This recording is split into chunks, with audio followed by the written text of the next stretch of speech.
To come into the house of the Lord to be able to praise and worship Him. And we thank Him for everything that He gives us each and every day, that we can focus on Him and keep our eyes on Him. And know that He is the one and only that will get us through everything that we face. That He will be there to help us conquer it all.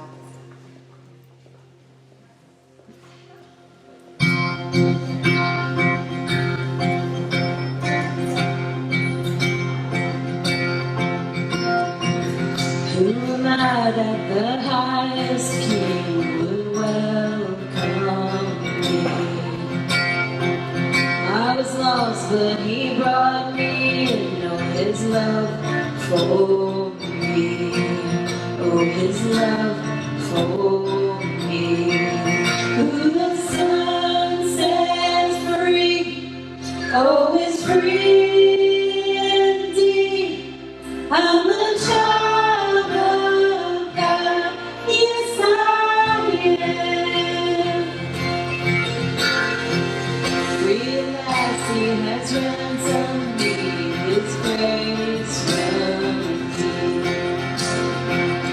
While I was a slave to sin, Jesus died for me.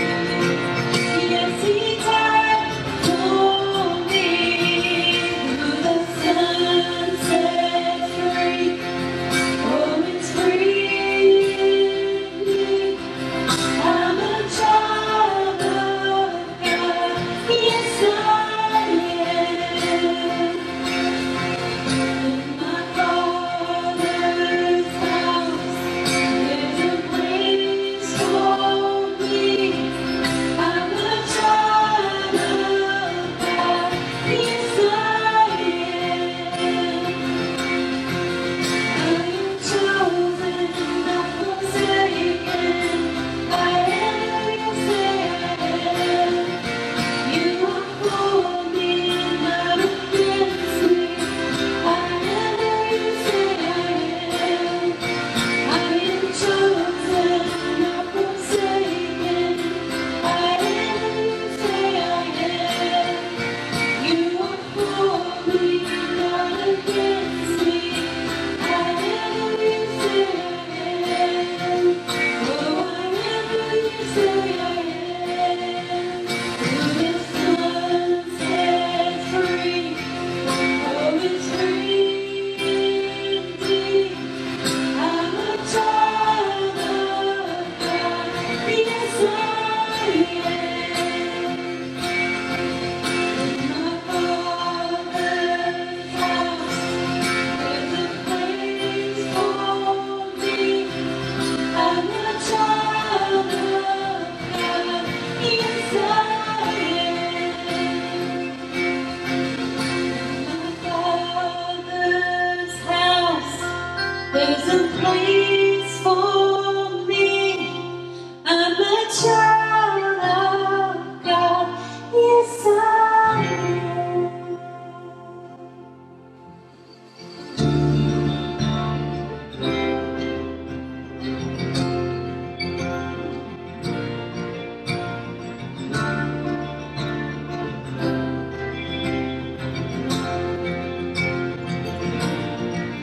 I'm chosen, not forsaken.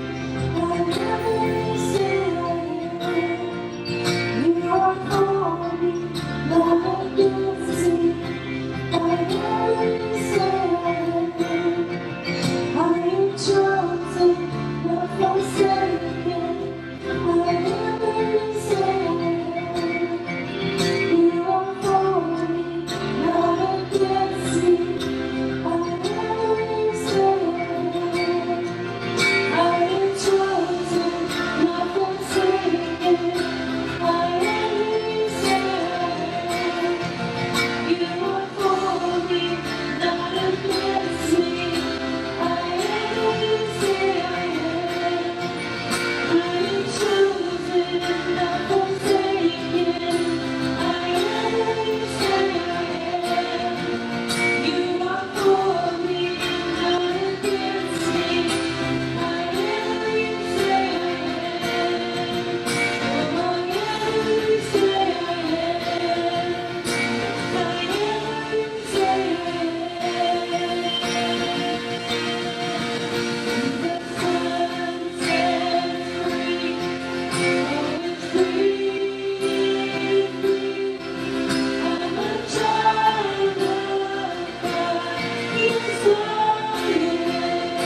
Have you ever seen the wonder in the glimmer at first sight? As the eyes begin to open and the blindness meets the light. If your heart so say, I see the world in light, I see the world in wonder, I see the world in light, there's in living color, I see the world your way, and I'm walking in the light. Have you ever seen the wonder in the air of second light? Getting come out of the water, and the old left behind. I'm so sad. I see the world in light, I see the world in wonder, I see the world in light, first in a living color, I see the world in way, and I'm walking in the light.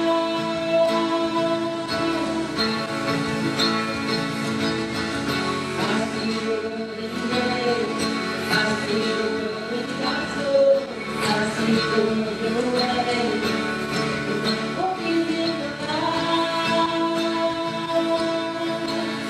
I'm walking in the wonder, in the wonder in the light. So moving just to wonder, and I'm so sad. I see the world in love, I see the world in freedom, I see Jesus' way. You're wondering why.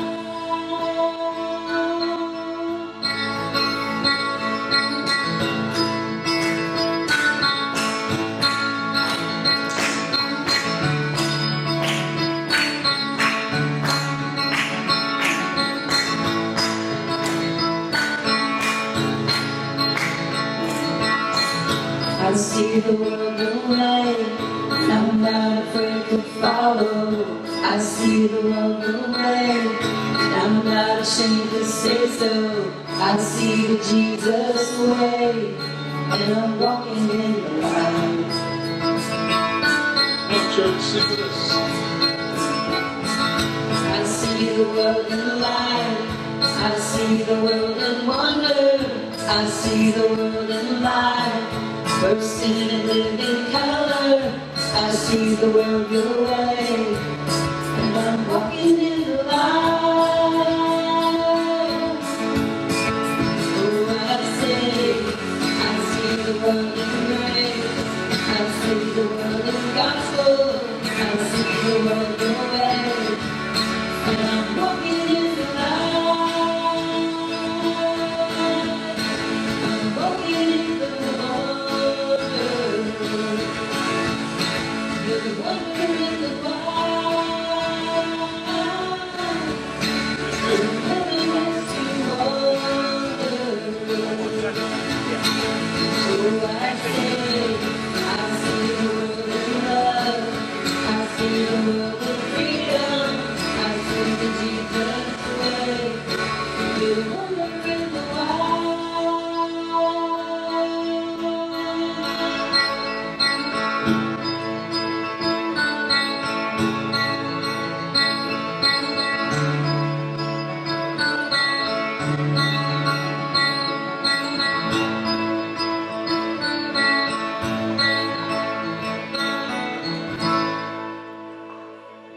Father God, we just come to you this morning. Father, thanking you for all you're doing in this world, Lord. It's a crazy time, Father, but we know you're in the middle of it, Lord. We thank you for that. Be with all those who are suffering, who are homebound, who are afraid.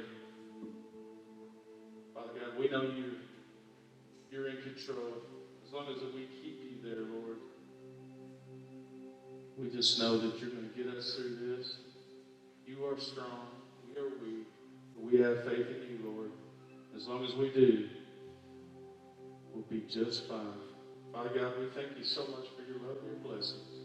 In Jesus' name, amen.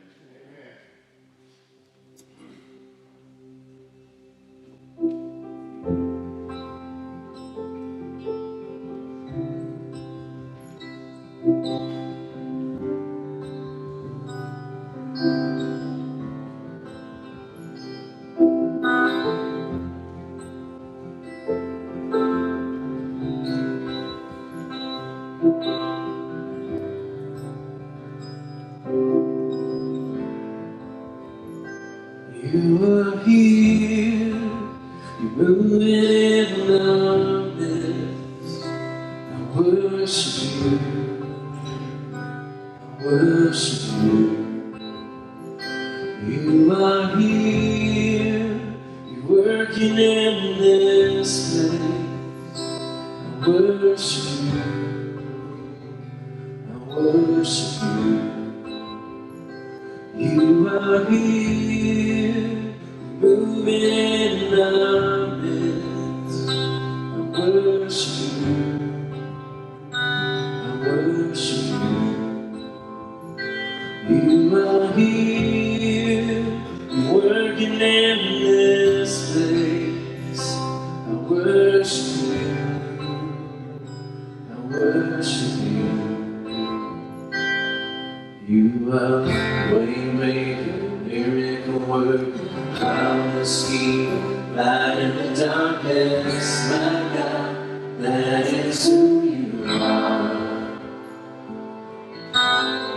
Waymaker, miracle worker, promise keeper, light in the darkness, my God, that is who you are. You are here, touching every heart. I worship you, I worship you. You are here, healing every heart. I worship you, I worship you. You are here, turning lives around. I worship you, I worship you. You are here, mending every heart. I worship you, I worship you.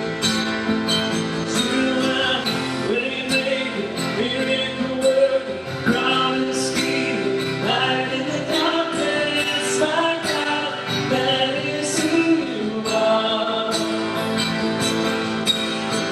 Waymaker, miracle worker, promise keeper, light in the darkness, my God, that is who you are. That is who you are. That is who you are. That is who you are. That is who you are. That is who you are. That is who you are. That is who you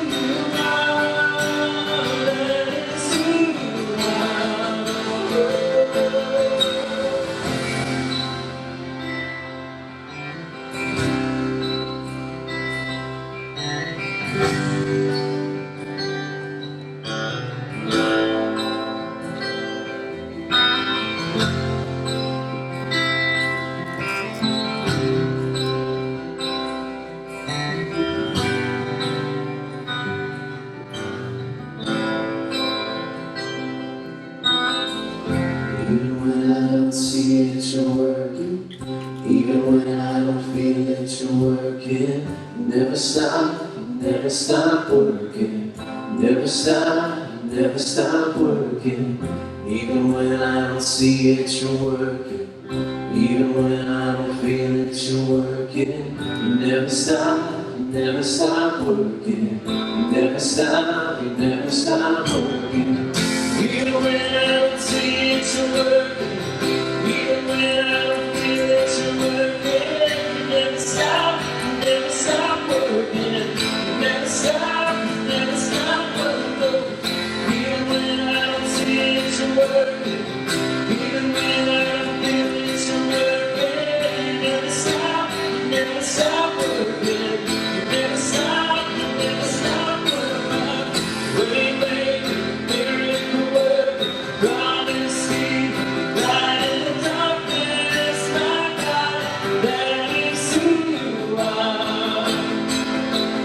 You are waymaker, miracle worker, promise keeper, light in the darkness, my God, that is who you are.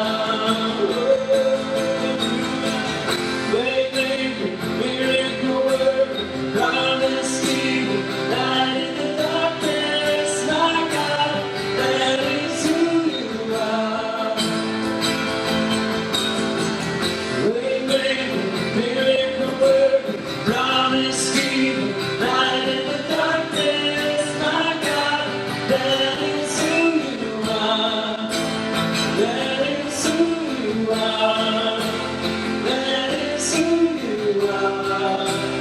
That is who you are. That is who you are. That is who you are. That is who you are. That is who you are. That is who you are.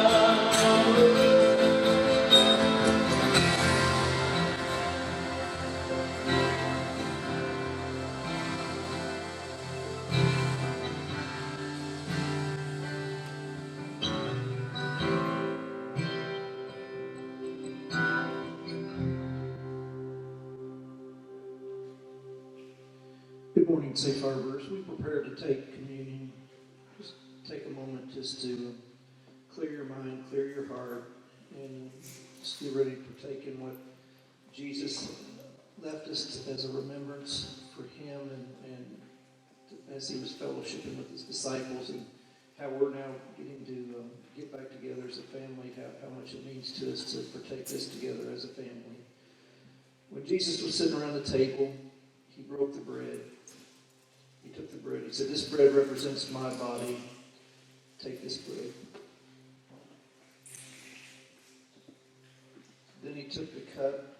He raised the cup. He said, "This cup represents my blood, which will be freely given up for you. Take the cup." Dear Heavenly Father, we just thank you for the gift that you've given us. We thank you for this time that we can remember you and take it as a family. In your name.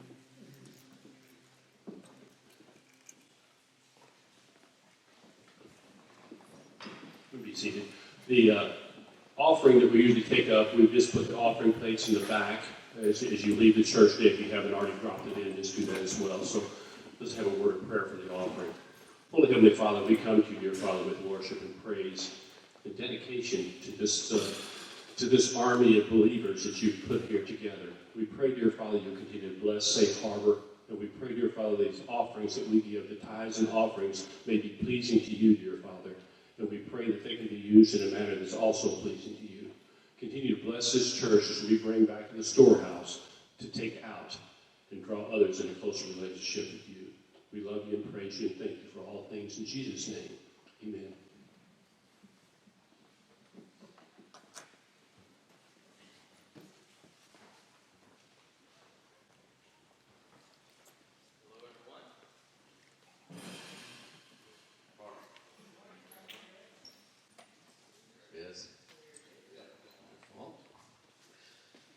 Great to see you all again this morning. For some of you, this is your second week back, and for those of you who are coming again this week, your first week, welcome home. Welcome back to be with us. As Sean had prayed, it is a crazy time. We don't want to be driven by fear, and so we want to come together and simply have a time of worship with each other and to focus on that which really matters. And we all say, well, I hope this gets over with soon. I hope that we can get back to normal. I hope my summer plans aren't completely awash. I hope the Little League can get started back up. I hope my whatever. We have a lot of hopes in mind, and usually we use the word hope. It's kind of like a soft wish. But we have been in a series entitled Take Hope, in which God makes specific promises. We take hope in what God has already established, what He has completed, what He's promised, what He's done. We take that hope. We don't just kind of softly wish it or kind of wait it out. We take it. It's something that He has given us, and He commands us to take hope in all things. And in the book, we've been in the book of 1 Peter, and he says, you have to really take hold of the hope that God promises you, because the world is going to be a much more dangerous place for you. Things are going to get scarier. People are going to come against you. Neighbors. You may be arrested now. The persecution, for the first time in the history of the church, is starting to come upon them. And so they all go to the elder statesman, the old apostle Peter, and say, you've been leading this thing since the birth of the church in Acts 2. How do we handle ourselves now that things get tough? We're still growing, we're still learning, we're figuring this thing out. And he says, well, you need to take hope in the promise of God.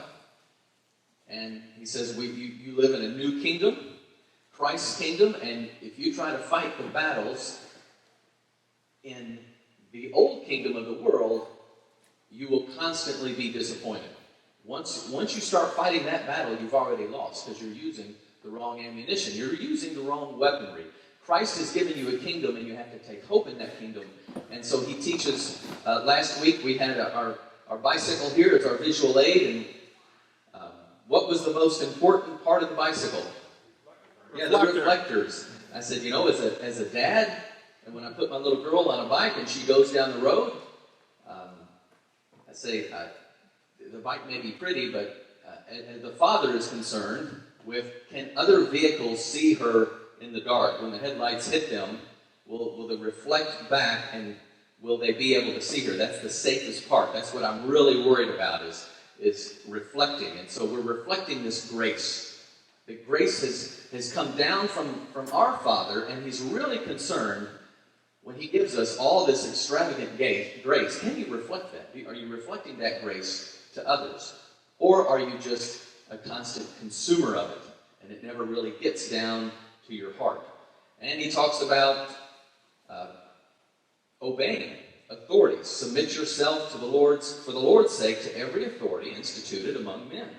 In chapter 2, live as free men, but do not use your freedom as a cover-up for evil.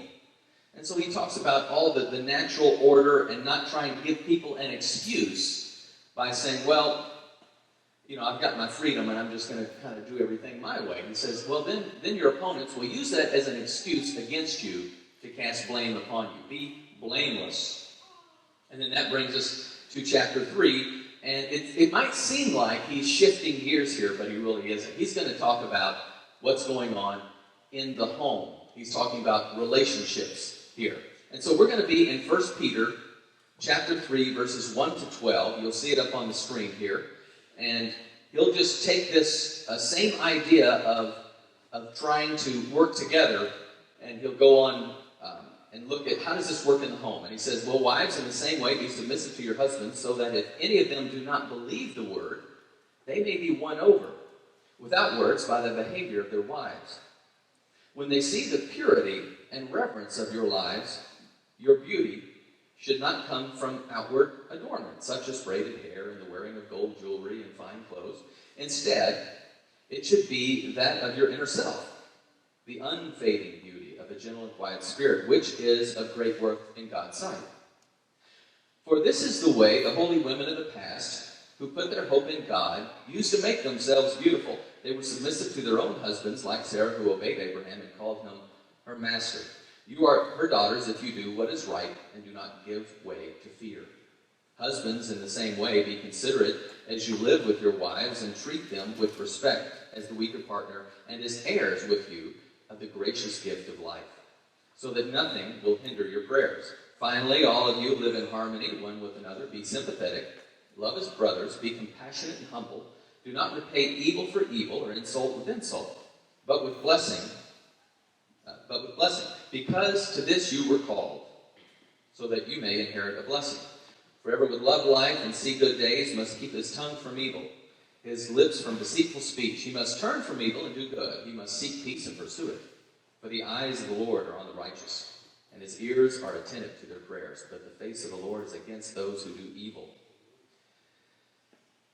And so what Peter has done here is he's taken this idea of trying to keep things in order, and he said, we have to take this home. There's a major challenge in our faith, and that is that we can be polite publicly. We can go to church and we can sing the songs, and we can even be nice to the person at the checkout that maybe has messed up, maybe overcharged us. You might even let someone merge in traffic and wave and do that with delight.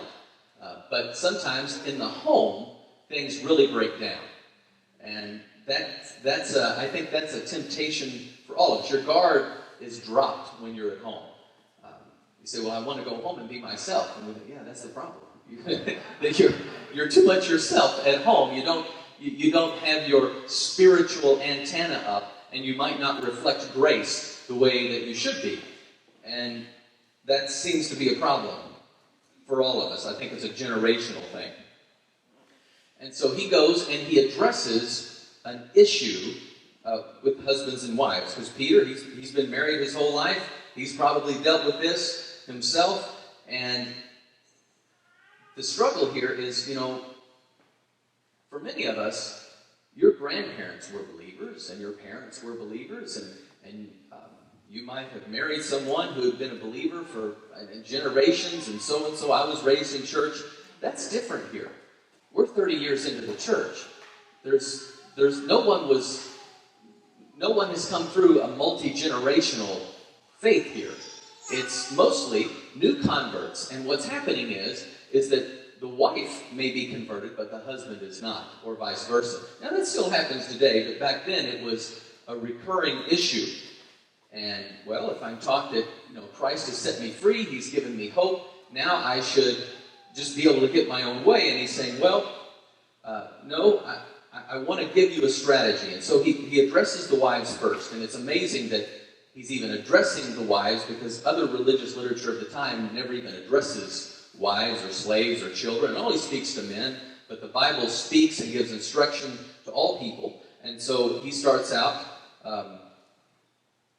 caring for these wives who are now coming under attack from the culture, from the government, from the economy. They're now kind of a wanted group because they're believers, and you think they could go home and get a little peace, but they can't because their husband isn't a believer. And so anywhere they are, everywhere they go, they're going to struggle here. And he says, listen, I want to give you the correct weaponry to fight the battle that you will have at home. Because we have a line up here, if your faith doesn't hit home, you're striking out. Faith has to become domestic. Otherwise, it's just kind of a public show. Our faith has to be domestic. Even if you're the only one in your household that believes, your faith still has to hit at the level of your home. Otherwise, you're striking out in the major area of your life. So we live our faith at home, we come to church, and we celebrate that every Sunday. Or you go to a small group or a launch group, and you become equipped with one another. But you live it out daily in the home, and that's what he's concerned with. That's the great thing about our faith, is it's not just a piece of our life, it's all of our life. And so we have to live it at home, or we're striking out. And he says, wives, those of you who have unbelieving husbands, the temptation is going to be to try to talk or argue them into the kingdom. And he's saying, that probably won't work. Husbands aren't known to be great listeners anyway, so why would you try to talk them into it? Why would you try to argue them into it? And he says, well, you can, he mentions here this thing that they used to do, gold jewelry or gold, it's technically even gold braiding, the popular thing of affluent ladies of the day is they would take gold foil strips and they would wrap them in their hair, and they would walk in, and their hair would literally be wrapped in gold. And it was a very popular thing to do in Greek Roman culture. And he says, again, and Peter's saying, not that you shouldn't try to look nice, but if you're going over the top, and the problem is you might win your husband's eyes, but you're never going to win his heart that way. And you have to win his heart. And so here's a strategy. Here's a strategy I want you to have. And I don't think this is just a wife-husband thing. I think this is a good strategy overall. He says you have to win people, and here, in this case, win your husband by this example, that you live an example that is just over the top. This is what he'll see. He'll pick up on this. And he says, Peter's saying, your husband, he's not a believer, but I want you to know that he's not a believer yet. And I want you to focus on the yet part, that we have a strategy. We're not just going to go in and feel sorry for ourselves, or don't go in and try to fight your way in. Don't try to assert yourself, because you're talking about the Prince of Peace. You're talking about winning over to a way of life that is humble. And so you can't use the weaponry of aggression to get there. And he gives an example of Sarah. Sarah did this with Abraham. And he mentions that because Abraham made some really stupid moves. And Sarah obeyed him anyway. This is what we call a negative example. So because people would say, well, my husband's a jerk. And he said, well, Abraham was being a jerk right here. There's two instances in which Peter's referring to when Abraham, he tried to pass his wife off as his sister to keep things from being too complicated in a certain scenario. And Sarah went along with it, and it backfired. Almost, got him in trouble. And so that's what he's saying. Even, it's a negative example, but it's an idea that, yeah, he'll still make mistakes, he'll still do silly things, but arguing your way isn't going to work. And so then the concern is, well, if I'm completely like that, won't I just be a doormat? I don't want to be a doormat for anyone, and no one wants to be a doormat. But Peter's saying, listen, I want to give you a strategy so that you may at times feel like a doormat, and as a believer, we may all feel like that. If you turn the other cheek, if you're not aggressive, if, the whole message of the kingdom is do not revile back when you are attacked. Do not repay evil for evil. The whole message of the kingdom would make one sane, or a skeptic on the outside would say, you all are just training yourselves to be doormats. But rather than being a doormat, Peter says here, you can be a doorway. When you walk up to the door, there's a doormat right there in the floor, but there's also a doorway. There's a new place that one can enter through. There's an opportunity for a completely different way of life. You've got to walk through the door. Jesus calls himself the door. I am the door, the sheep hear I'm the door, I am the gate, the sheep hear my voice, and they come through. I stand at the door and knock, and if anyone will open, I will come in and eat with him. Jesus refers to himself and eternal life as this door that we go through. And here Peter's saying, unfortunately, the believer, the witness, sometimes feels like the doormat, but you have to lift your eyes up. You're not really a doormat. You're part of what will entice people, part of what will example for people the doorway that now they can walk through and experience the life of Christ. And so then you understand, well, I may feel like people are wiping mud on me, it may feel like I'm getting the short end of the stick, but he's saying, listen, you have a strategy here. It's not just your own willpower, it's giving into the Spirit, it's not returning evil for evil, it's not getting into all the arguments. You can be that doorway for someone into the kingdom. And he says, here's the way you do it. A humble, sweet spirit that now people will walk through. Be that doorway for others. Reflect grace so that they can walk through. And then he goes to husbands. In the same way, be considerate as you live with your wives. Treat them with respect as the weaker partner. Of course, weaker is just a physical weakness. In the Roman world, everything was measured just by physical strength because of the empire. And he's speaking to those people in the empire. And He says, you all are heirs. They are heirs together with you in the gracious gift of life. And so the way of Christ offers something to where men and women and children and everyone of every race comes together, and it says you all will heir together. You will inherit together. Other religions may teach that, well, the man, he gets the good stuff in the afterlife, and the women don't. But here he's saying, listen, you all are going to be heirs together. You need to come together on all things. And at the end of that, you might be thinking, well, I would do that. I would do that so that I can take hope and so that we can just get along better, especially when we have company, right? Or we can get along better, especially when we're out somewhere, or especially when we're paying bills together, or when we're trying to cook a meal together, or whatever it is. We're trying to balance a checkbook together, or whatever it is. You say, or this way, if I treat them nice and I don't argue with them, perhaps I'll be able to get my way more. And Peter says, no, you've missed the strategy here. At the very end, the last line, he says, you're doing all this so that your prayers will be unhindered. And now we see the gravity of the situation. That you mean that I have to live husband and wife in a certain way, and that will actually affect the way I relate to God in my prayer life? He says, oh yes, absolutely. Absolutely. The way that you get along together, you can't be fighting with a spouse here, or trying to manipulate something, or using the other as a doormat, or being used as a doormat, and still be faithful in your prayers. And so it happens both ways. I get along, and my prayers are enhanced. And if my prayers are enhanced, I'll get along. I think these work back and forth together.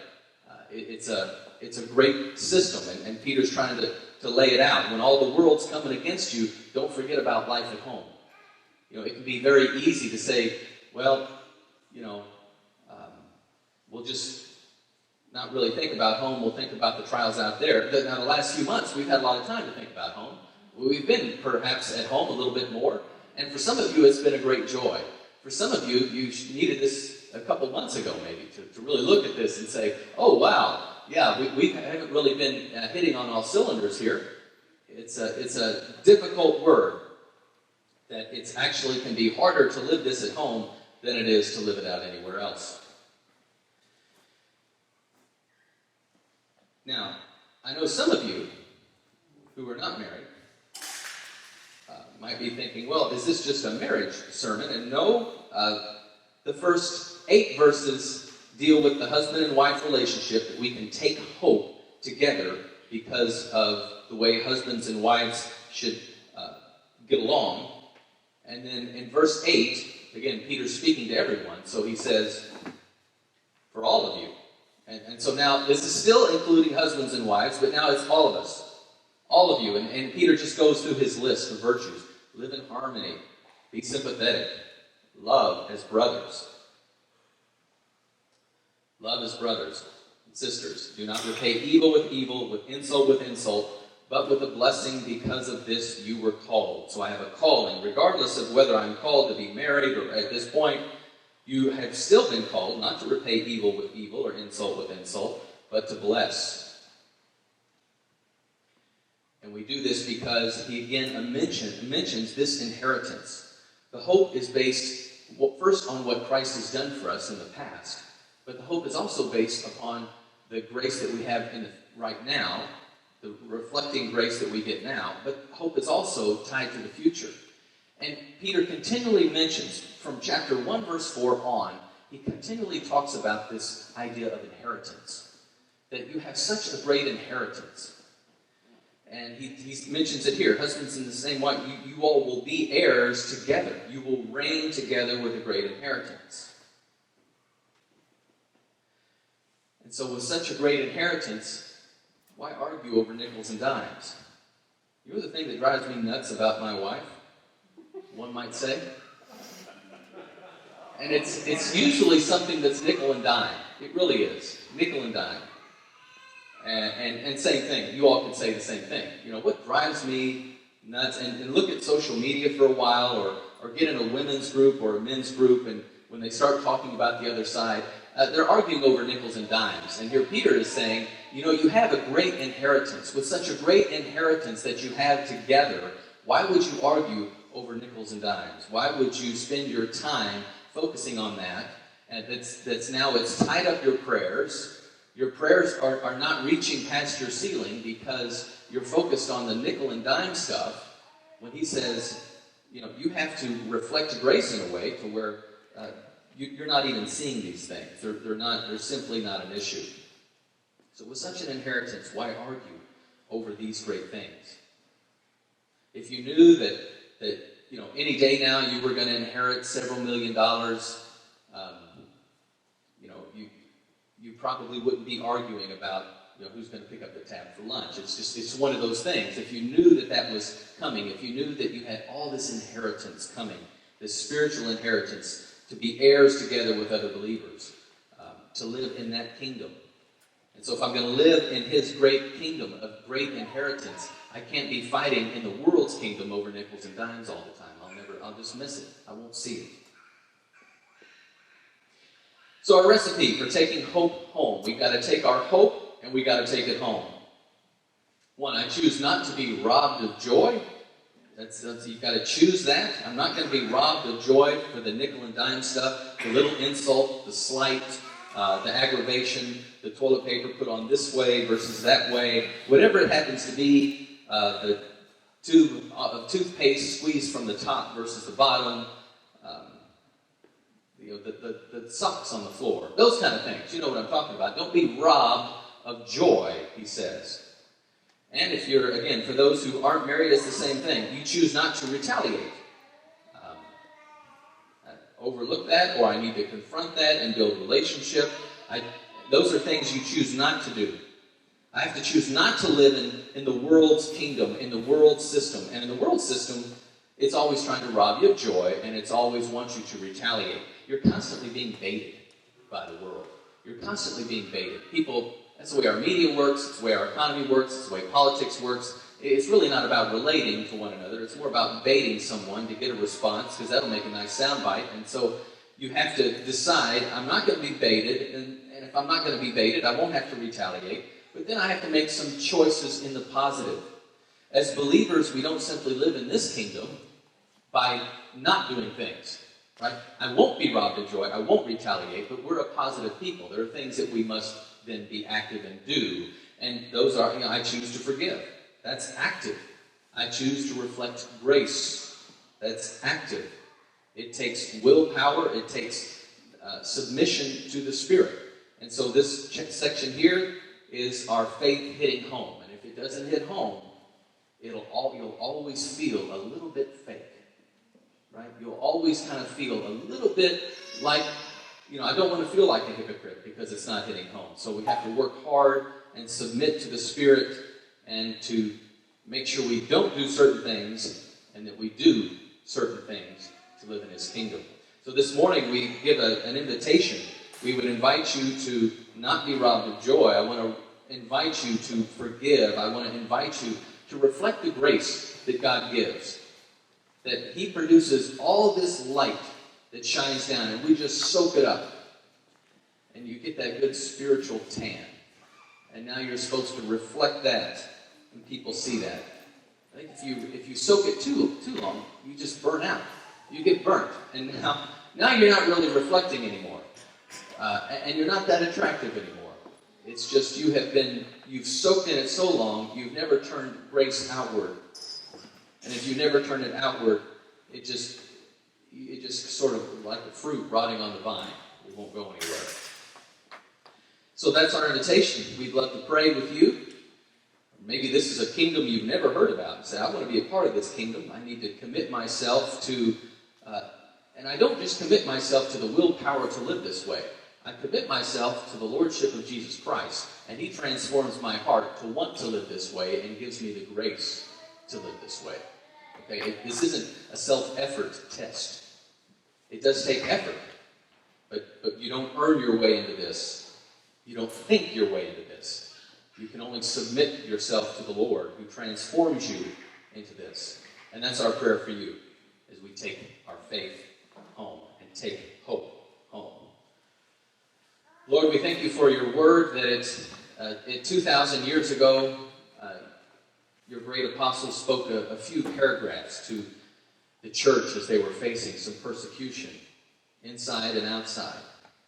We pray that however your word has been revealed through what we have sang this morning, how your word has been revealed through what has been taught, how it's been revealed through our giving and through our communion, and how it's been revealed through our praying, even through our fellowship, how your Spirit has impacted our minds and hearts as we've sat here and just had a time to think about what we need to do and what we don't need to do to live in your kingdom. I pray that your Spirit will bear fruit, that you will give us a will to want to submit to you and to submit to one another out of reverence for you. I pray that like a laser focus of grace that comes down upon us, you would reveal that so that we can reflect it to others. It's in your great name that we pray. Amen.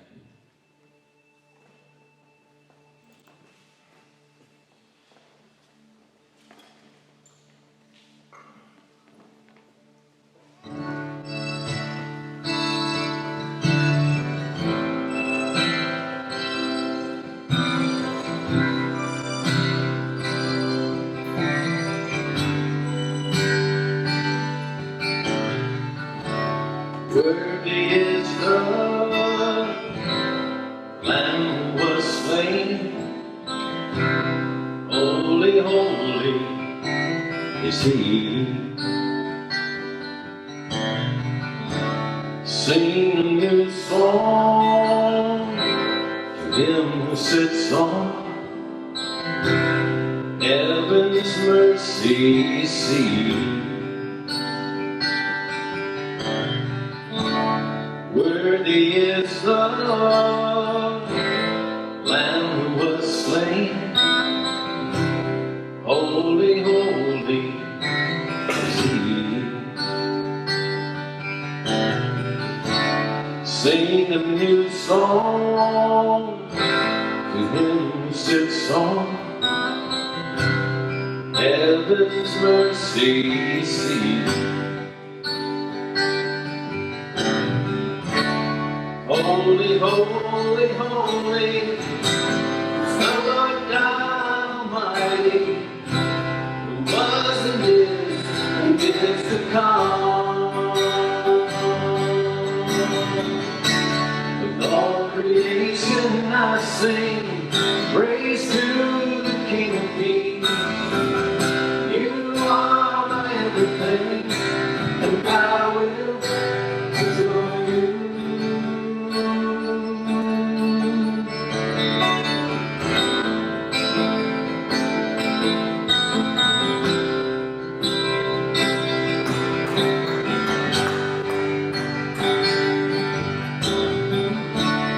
Clothed in rainbows of living color, flashes of lightning, rolls of thunder. Let's sing along and strength and glory and power be to you, the only wise King. Holy, holy, holy, the Lord God Almighty, who was and is to come. With all creation I sing praise to the King of Kings. You are my everything, and I will adore you.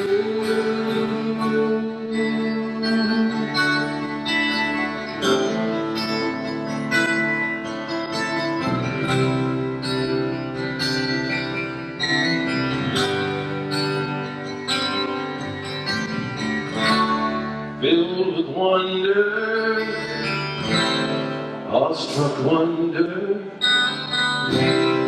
at the mention of your name. Jesus, your name is power, breath and living water. Such a marvelous mystery. Holy, holy, holy, Son of God Almighty, who was and is to come. With all creation I sing praise to the King of Kings. You are my everything, and I will adore you. Holy, holy, holy, Son of God Almighty, who was and is to come. All creation I sing praise to the King of Kings. You are my everything, and I will adore you.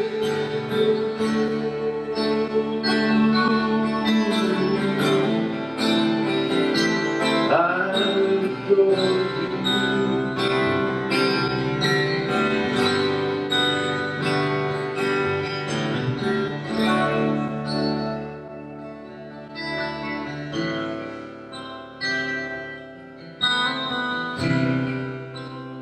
Father God, thank you so much, Lord, for the hope you give us, Lord. We take hope in your word.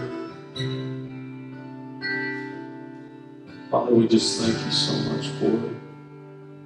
In this trying time, Lord, we ask that you heal us, all of us, those who are sick, those who are having trouble, those who are lost,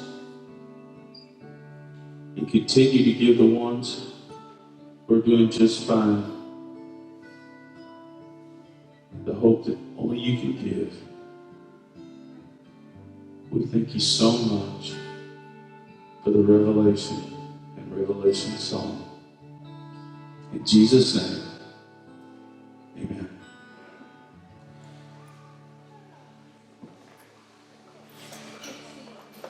Everyone have a great week. Amen to that.